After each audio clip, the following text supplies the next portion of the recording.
আলাইকুম এভরিওয়ান, সবাই কেমন আছো? আলহামদুলিল্লাহ আমরা অনেক ভালো আছি। আশা করি আল্লাহ তোমাদেরকেও ভালো রেখেছে। তো আমার প্রিয় বন্ধু, বোন এবং ভাইয়ারা, ব্লগের শুরুতেই একবার বলে ফেলি আলহামদুলিল্লাহ। আসলে আল্লাহ তোমাকে যেভাবে রেখেছে বা রাখবে সম্পূর্ণ তো আল্লাহর হাতে। তো আল্লাহকে খুশি করা আমাদের দায়িত্ব। সো একবার বলি আলহামদুলিল্লাহ। তো বরাবরের মতোই আমি সকাল থেকেই ব্লগ শুরু করেছি, আর দেখতেই পেলা কি সুন্দর ফুল ফুটেছে। আর শুধু বাইরের গাছে যে ফুল ফুটেছে তা কিন্তু না, আমার বাগানেও একটা ছোট্ট বেলির গাছ আছে, আর সেই বেলি গাছে তোমার বেলি ফুলটা ফুটেছে। আর কি স্মেল! আর আমার বারান্দা ছাড়াও কিন্তু মার যে রুম আছে, মার রুমের বারান্দাতেও হচ্ছে যে ফুলের একটা গাছ রেখেছি, তো ওই গাছেও কিন্তু একটা ফুল ফুটেছে। আর মানে রাতে বৃষ্টি হওয়ার পরে সকালের ওয়েদারে যখন চকচকে একটা রোদ বের হয় আর এইরকম মৃদু বাতাস থাকে, ওয়েদারটা কিন্তু সেই রকম লাগে, মাশাল্লাহ। সো আমি বাগান বিলাস করার পরে এখন কণ্ঠ বিলাস করার জন্য এই যে আমার কণ্ঠটা চলতেছে ঝকঝকা ঝকঝক, কণ্ঠটা একেবারেই ঠিক নাই। আসলে প্রচণ্ড রকম ঠান্ডা, নাক মুখ সব বন্ধ হয়ে রয়েছে আমার।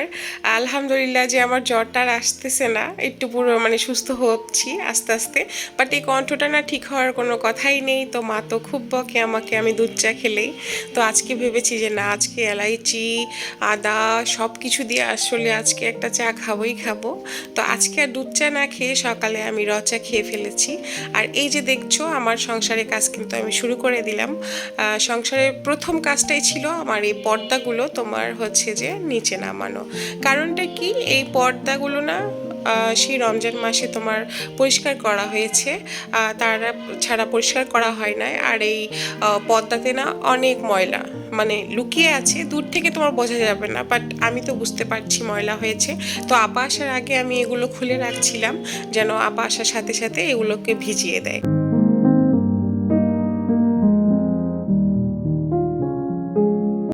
আমরা মানুষ যেমন আমাদের কোনো রকম কোনো সমস্যা হলে প্রকাশ করতে পারি, বলতে পারি। তো এই বেচারা ফার্নিচাররা যদি কথা বলতে পারতো, আমার মনে হয় কি এরাও চিৎকার চেঁচামেচি করতো যে আমাদেরকে আর তো আমরা এত শাস্তি দিও না, এত নোংরা করো না।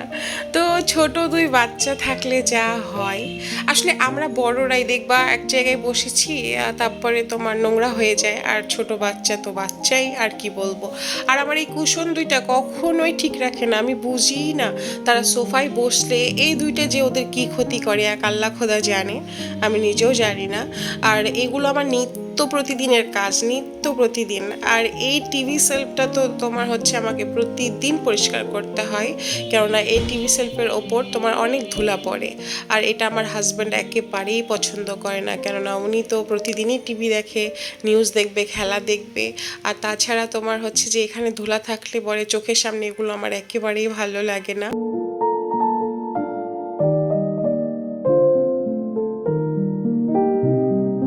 তো আজকে ভাবলাম যে আপাতত আমি এই কাজটা শেষ দিই। আসলে এই কাজগুলো না ভেরি ইম্পর্ট্যান্ট, বিকজ তোমার বাসার গেট খুললেই তোমার সামনের ফেসটুকু আমার ড্রয়িং রুম। আর ড্রয়িং রুমে এসেই যদি একটা ওই যে বলি না যে আমার ঘর আমার কাছে প্রশান্তি, একটু মানে তাকালেও যেন একটু ভালো লাগে, সেই অনুযায়ী রাখার চেষ্টা করি যথাসাধ্য। কতটুকু পারি বলতে পারবো না, বাট আমি এই স্পেসটুকু তোমার সবসময় গুছিয়ে রাখার চেষ্টা করি। তারপরেও তোমার আমার ছোট ছেলে না যতক্ষণ বাসায় থাকে, সে হয়তো নানুর পিছু পিছু থাকবে বা আমার পিছু পিছু থাকবে। বাট বড়টা তো তা না, বড়টা আসলেই তোমার শুধু ব্যাগ ট্যাগ ফেলে শাওয়ার আর দেন রিমোট। ওর মানে লাঞ্চ করার আগে একটু টিভি দেখতেই হবে। আর ও যখন ড্রয়িং রুমে আসবে তখন আমার ছোট ছেলেও চলে আসে। তখন দুই ভাই এক জায়গায় থাকলে এটা ঠিক থাকে না, যত যাই বলি। এটা তোমার আছে না যে ওরা বাসায় থাকলে এক সেকেন্ডও ঠিক থাকে না।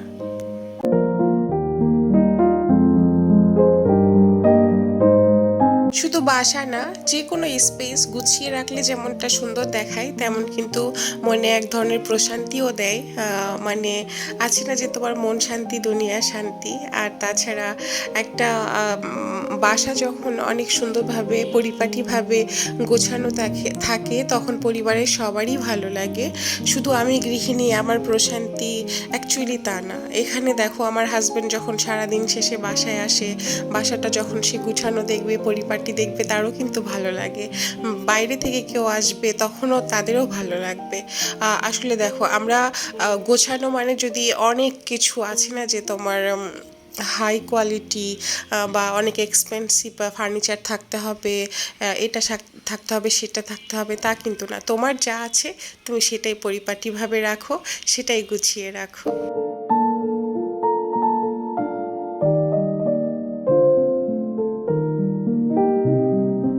যারা আমার ভিডিও প্রতিদিন দেখো, যারা আমাকে সাপোর্ট করছো ভালোবাসা দিচ্ছ তাদেরকে অসংখ্য ধন্যবাদ। আর যারা আজকে নতুন আমার ব্লগ দেখছো, তোমাদের যদি যে কোনো একটা পার্ট ব্লগের পছন্দ হয় সেই পার্টটার জন্য হলেও চ্যানেলটা সাবস্ক্রাইব করে আমাদের সাথেই থেকো। আর যদি অনেক বেশি ভালো লাগে অবশ্যই অবশ্যই ভিডিওতে একটা লাইক দিয়ে কমেন্ট করে জানিও তোমার ভালো লাগাটুকু।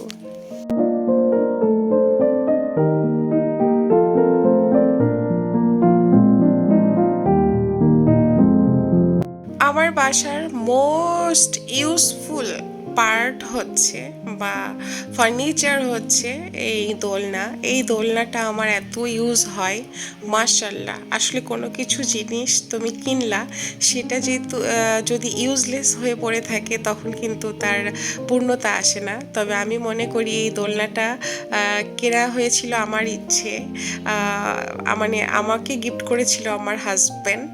তো সেই ক্ষেত্রে এই দোলনাটা কিনে আমি এত ভালো করেছি। আমার সোফাগুলোও এত ইউজ হয় না। আমার হাজব্যান্ড থাকলে আমার হাজব্যান্ড অলওয়েজ দোলনায় বসে থাকবে, বা আমার বড় ছেলে তো বাবারই বাবা, ও তো সোফা চেনেই না। মনে হয় যে আমার ছেলে দোলনাতেই ঘুমাবে এইরকম কিছু।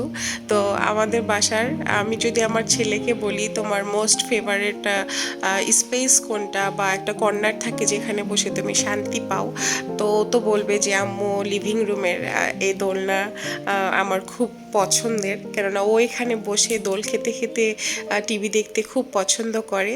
তো আমার লিভিং রুমের প্রায় প্রতিটি কর্নারই গোছানো কমপ্লিট। এই যে দেখো আমি বললাম না কোথাও কোনো কিছু ঠিক মতো পাবে না। তোমার হচ্ছে টি টেবিলে এই যে আরেকদিন যে গরুগুলো কিনে নিয়ে এসেছে সেই গরুগুলো, বা এই কুশনটা তোমার ফেলে রেখেছে, এইরকমই হয় আসলে। আমার বাচ্চাদের কথা আর বদনাম না করি, আসলে ওরা করবেই। আর আমরা মায়েরা কেন আছি? আমরা গোছানোর জন্যই তো, নাকি? আসলে একদিন ওরাও যখন বড় হয়ে যাবে তখন ওদের কাজগুলো কিন্তু ওরাই করবে। তখন আমরা মা হয়ে কিন্তু ওই বসেই থাকতে হবে, শুয়েই থাকতে হবে। আমাদের দিন না তখন এত নড়াচড়া থাকবে না। অনেক সময় আমি কি করি তোমার এই টি টেবিল থেকে আমার ওই গাছটা সরিয়ে রাখি, কেননা ওরা দুই ভাই যখন লিভিং রুমে থাকে সত্যি কথা বালিশ চুরাচুরি খেলনা চুরাচুরি একে অপরের সঙ্গে মারামারি চিৎকার চেঁচামেচি। তো আমার গাছটা যদি ক্ষতি হয়ে যায় এই জন্য আমি অনেক সময় তোমার সরিয়ে রাখি। আর আমি বসে থাকলে বা ওরা যখন থাকে না তখন নিয়ে এসে আমি এই গাছটা এখানে সাজিয়ে রাখি। কেননা এর আগের গাছটা আমার যেভাবে তোমার ভেঙে গিয়েছিল ছেড়ে গিয়েছিল, অবশেষে তো সে মারাই গেল। আমি খুব মিস করি। যাই হোক আমার আড়ংয়ের ওই দিকে যাওয়া হচ্ছে না, আমি যখনই যাব অবশ্যই আমি আরেকটা ছোট গাছ নিয়ে আসবো, কেননা ওইটাকে আমি এখনও মিস করি। এত সুন্দর একটা গাছ ছিল আমার। যাই হোক হয়তো বা আমারই নজর লেগেছিল, বেশি একটু ভালোবেসে ফেলেছিলাম। তোমাদের সঙ্গে গল্প করতে করতে আমার লিভিং রুমটা পুরোটা গোছানো হয়ে গেছে। এখন শুধু আপাটা এসে ফ্লোরটা মুছে দিলেই একদম চকচকা চকচক। আর আমার বড় ছেলে যেহেতু স্কুলে গিয়েছে, আজান যেহেতু অসুস্থ সে স্কুলে যেতে পারে নাই। তো আমার ওই কাজগুলো করার পরে তোমার শাওয়ার অলরেডি কমপ্লিট। কেননা কিছুক্ষণ পরে আমি আমার বড় ছেলেকে নিতে যাব, কিন্তু যেহেতু ওর বড় ভাই নাই তোমার এই অ্যানিমেলসগুলোকে সাজিয়ে দিবে। তো আম্মু একটু সাজিয়ে দাও। ওকে আমি এই অ্যানিমেলসগুলো সাজিয়ে দিচ্ছিলাম আর খুব মনে পড়ছিল আমার বড় ছেলের ছোটোবেলাটা। আসলে আমার বড় ছেলে তো তখন আমার সংসারে প্রথম, তো তার তো কোনো ভাই বোন ছিল না খেলার, তার ছিল খেলার সাথী একমাত্র তার নানু। আর যখন আমার শাশুড়ি আসতো তখন তার দাদু বা আমি।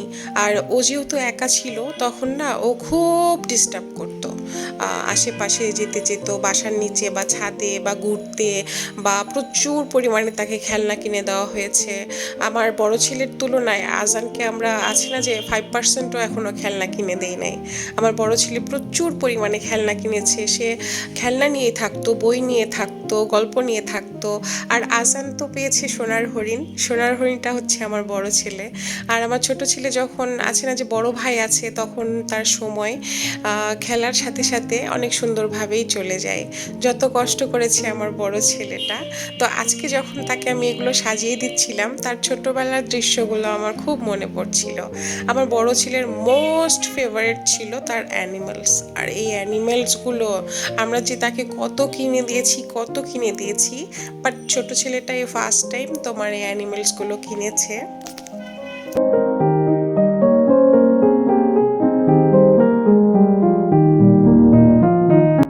পুরনো স্মৃতি কিন্তু আসলে অনেক সুখ দেয়। একটা দুঃখের স্মৃতি হোক বা সুখের স্মৃতি হোক, স্মৃতি আমি মনে করি আসলে অনেক ভালো, কেননা যে দিন চলে গিয়েছে সেটাই আমাদের জন্য ভালো। কালকে কি হবে আসলে সেটা তো জানি না। তো ওই আজকে যখন আমি আজানের সঙ্গে এতগুলো সময় একসঙ্গে কাটাচ্ছিলাম, আমার শুধু পেছনের কথাগুলোই মনে হচ্ছিল।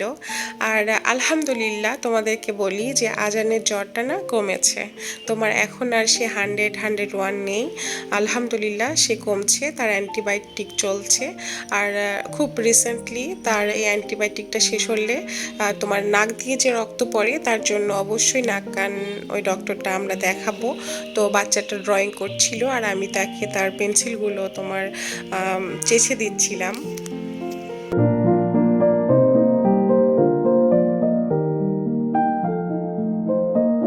বাচ্চারা অসুস্থ হলে না নানু দাদু যতই প্রিয় বা আপন হোক, আসলে তাদের সঙ্গে বাচ্চারা একেবারেই সময় কাটাতে পছন্দ করে না। তো সেই ক্ষেত্রে আমার উপরে এত চাপ পড়ে, বাচ্চারা ওদের বাবার কাছেও তখন অতটা যেতে চায় না, মানে সব সময় আসলে মাকে চাই মাকে চাই এই বিষয়টা। আসলে বাচ্চাদের কথা কি বলবো, আমরা যে বুড়ো হয়ে গেছি এখনও অসুস্থ বা কোনো বিপদে পড়লে কিন্তু আমরা প্রথমে হয়তো আল্লাহও আসে না, সত্য কথা।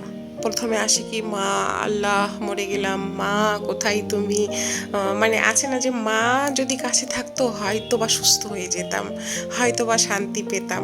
এটা তো আমার হয়, খুব হয়। এখন আপাতত মনে করো আমরা বিয়ের পরে আমাদের বাবার বাড়ি ছেড়ে যখন শ্বশুর বাড়ি আসি, স্বামীর সংসারটাই কিন্তু আমাদের জন্য মেন, স্বামীর ভালোবাসাটাই কিন্তু আমাদের জন্য মেন।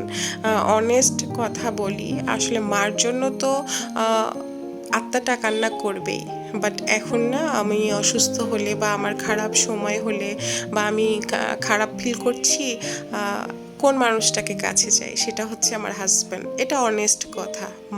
মায়ের ভালোবাসা তো আছেই, বাট আমার এখন শুধু মনে হয় কি যে ওদের বাবা থাকলে আমার আর ট্রিটমেন্ট প্রয়োজন নেই। ওদের বাবাই আমার ডক্টর, ওদের বাবাই আমার শান্তি, ওদের বাবাই আমার প্রশান্তি। আর যখন ওদের বাবার সাথে খুনসুটি হয়, রাগারাগি হয়, তখন কি মনে হয় দুই বাচ্চা নিয়ে থাকি।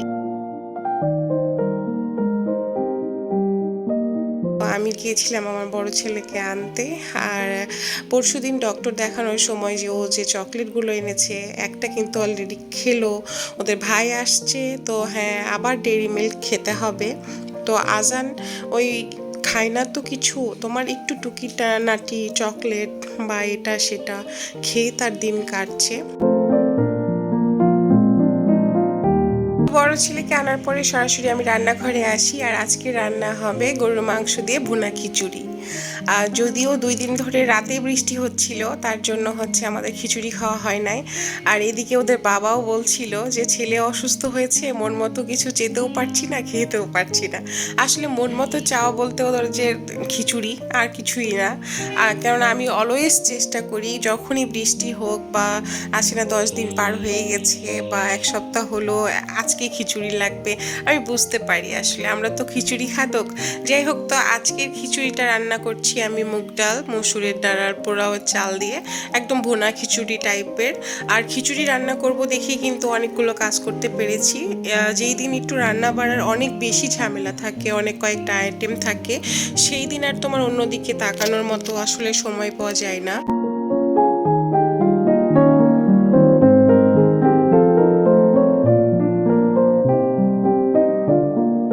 আজকে দুপুরের রান্নাটা খিচুড়ি রান্না করা একটা তোমার অন্য একটা কারণ ছিল, যে রেদওয়ান আজান ওই যে অসুস্থতার কারণে তোমার মাছের তরকারি বা মাংসর তরকারি তুমি যেটাই দাও না কেন ভাতই খেতে চাচ্ছে না। তো ভেবেছিলাম যে অন্তত খিচুড়ি রান্না করলে হয়তো কিছু খাবে। তো আমাদের দুপুরের রান্না বাড়া খাওয়া দাওয়া সব শেষ। আমরা বিকেলে একটু বের হয়েছি, আজকে না রেদওয়ানের ইভিনিং ক্লাস ছিল না। তো এই সুযোগটা আমি কাজে লাগাতে চেয়েছি। ওদের বাবাকে বললাম আচ্ছা চলো, অনেক দিন বাচ্চাদেরকে বাইরে নিয়ে যাই না, কিন্তু অঘটনটা ঘটিয়েছি আইসক্রিম হাতে নিয়ে। আমার যদিও ঠান্ডা, তারপরও আমার কেন জানি মন চাচ্ছিল যে আমরা আইসক্রিম খাবো, আর ওদের জন্য নিয়ে ফেলেছি সিপি থেকে চিকেন ফ্রাই। আর এই দিয়াবাড়িতে আসলাম যে অসুস্থ বাচ্চা অনেক দিন ধরে বাইরে যায় না, বাইরে বের হলে ওদেরও ভালো লাগবে আর আমরাও কিছু সময় কাটালাম। এই সুন্দর জায়গাতে বসে চিকেন ফ্রাই খাবো, কি সুন্দর। ঘাসের উপর বসে থাকার মজা আলাদা।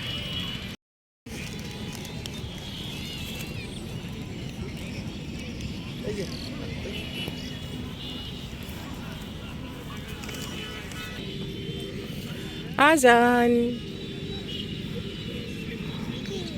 হ্যাপি, তোমাকে ঘুরতে নিয়ে আসছি। অসুস্থ ছেলেটা, এই ছেলে কেমন লাগছে বলো? প্রথমে আইসক্রিম, তারপরে চিকেন, আর এখন খাবো চাচার বাদাম।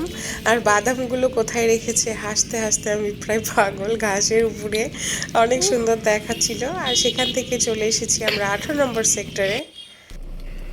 ওদের বাবার রেদওয়ান সাইকেল নিচ্ছে। রেদওয়ানের সাইকেল এই 18 নম্বরে ছিল দিয়াবাড়ি। তো after long long long time, মানে এত সময় পরে আসলাম বাচ্চাটার সাইকেল চালাতে। তো এখন সাইকেলটা চলবে না চলবে না সেটাও কিন্তু আমরা শিওর না। ওই জায়গাতে না বসলে এখানে একটু তাড়াতাড়ি আসতে পারতো। আমরা চা খাবো তাই এখন দাঁড়িয়ে আছি। বাবা গেছে চা নিয়ে আসতে। আমার বাবা, আমার ছোট বাবা গান বলছে।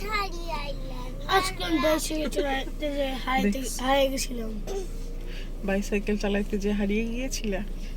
অ্যাকচুয়ালি ওদের বাবা হচ্ছে চলে আসছে। ওদের বাবা, থ্যাংক ইউ। এটা কফি বাবা, সাউন্ড দিও না, না সাউন্ড দিও না, কপিরাইট আসবে। হ্যাঁ, এটা গোলাপি শাড়ি চাচ্চু। আজান একটা গান শিখছে, শোনাবে বলো তো আজান? গোলাপি শাড়ি নীলা। আমার বড় ছেলে আজকে অনেক বেশি ভয় পেয়েছে। আর কথায় আছে না, যেখানে বাঘের ভয় সেখানে রাত হয়। তো বাঘ হচ্ছে আমার হাজবেন্ড, আর আমি ওকে দেখে ভয় পাই। কোন বিষয়ে ভয় পাই? এই যে আমি গাড়ি ড্রাইভিং শিখলাম, তো আমি খুব ভয়ে ছিলাম কখন জানি ও আমাকে বলে যে ড্রাইভ করো। তো যেই কথা সেই কাজ, ওদের বাবা বলতেছে রেদওয়ান যেহেতু সাইকেল চালাচ্ছে চলো আমরা মাঠে যেয়ে গাড়ি চালাই। আর এইটা আমার বড় ছেলে জানে নাই। তখন কি হয়েছে, ছেলে যখন দেখেছে গাড়িও নাই আমরাও নাই, ও কান্না করতে করতে করতে করতে করতে ভয় পেয়ে মাঠের মধ্যে দৌড়াদৌড়ি করছে। আর আমি দেখেছি যে বাবা, রেদন আব্বু দেখো রেদন কেন কান্না করছে। তখন আমি বলি, বাবা কি হয়েছে? তো আম্মু, আমি তোমাকে খুঁজে পাই না, আমি ভেবেছি তোমরা হারিয়ে গেছো। তো এই কারণে বাবাটা না আমার খুব ভয় পেয়েছে। তো আসার পথে ওদেরকে কালার পেন্সিল অনেক কিছু কিনে দেওয়া হলো। এটাই ছিল আমাদের সুন্দর একটা দিন। তোমরা ভালো থেকো, আজকের জন্য আল্লাহ হাফেজ।